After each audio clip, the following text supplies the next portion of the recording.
Hi, ich bin Katharina, ich bin Mutter von 2 Kindern, bin Ärztin von Beruf und trainiere seit ein paar Wochen mit dem Antelope Tank Top. Ja, so einen richtig typischen Tag gibt es ja eigentlich nicht.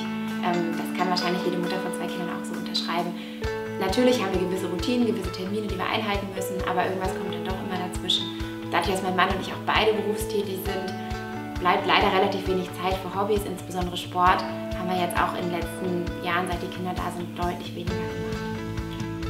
Ganz ambitionierte Sportkanone bin ich jetzt nicht, aber ich habe vor den Kindern doch durchaus relativ viel Sport gemacht und auch sehr gerne Sport gemacht. Jetzt ist es einfach so, dass mir die Zeit oft fehlt und wenn ich dann 20 bis 30 Minuten mal Zeit habe, dann lohnt es ja auch nicht, ins Fitnessstudio zu gehen, auch dann eine Betreuung für die Kinder zu organisieren. Das ist ja relativ schwer, sodass es dann doch häufig auf der Strecke bleibt. Tatsächlich über eine Freundin, die auch einen kleinen Sohn hat, die mir davon erzählt hat. Wir haben uns darüber unterhalten, dass es ja schwer ist, Zeit für sich zu finden, Zeit für Sport zu finden und das einfach irgendwo in den Tagesablauf zu integrieren. Und die hat mir dann von Antelope oder erstmal von EMS erzählt. EMS kannte ich jetzt schon aus diesen Studios, wo man da mal so ins Schaufenster reinschauen kann. Ich hatte es selber noch nie vorher probiert und ja, war ehrlicherweise auch etwas skeptisch, ob das tatsächlich funktioniert. Also ich versuche schon relativ regelmäßig damit zu trainieren und das auch einfach in meinen Tagesablauf einzubauen. Dadurch, dass es auch nur 20 Minuten sind, die man braucht, funktioniert das relativ gut. Das Versprechen, das Antelope einem gibt, dass man wirklich in 20 Minuten ein effektives Training durchziehen kann, das kann ich nur bestätigen. Das zeigt auch der Muskelkater nach dem Training.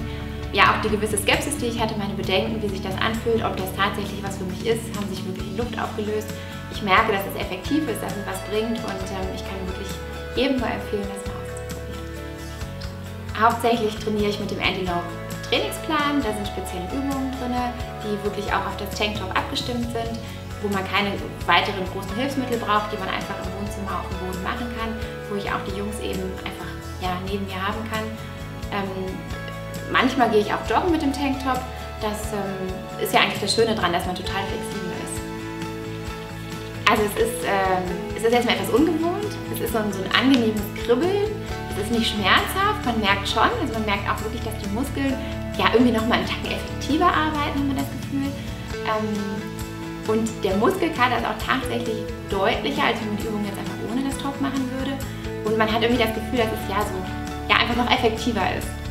Also ich mache auf jeden Fall jetzt deutlich mehr Sport wieder, auch öfter und bin auch wirklich motiviert, weil ich das gesehen habe, dass in kurzer Zeit, dass ich wirklich Erfolge erzielt habe, was mich auch einfach motiviert hat, weiterzumachen. Ich merke, dass alles wieder deutlich straffer und kraftvoller auch der Körper wieder ist nach den Geburten, nach den Schwangerschaften. Und ich merke auch, dass meine Rückenschmerzen, die ich vorher hatte, einfach durch das ganze Heben und Tragen der Kinder deutlich besser geworden sind, seit ich jetzt Bauch und Rücken wieder mehr und effektiver auch trainiere.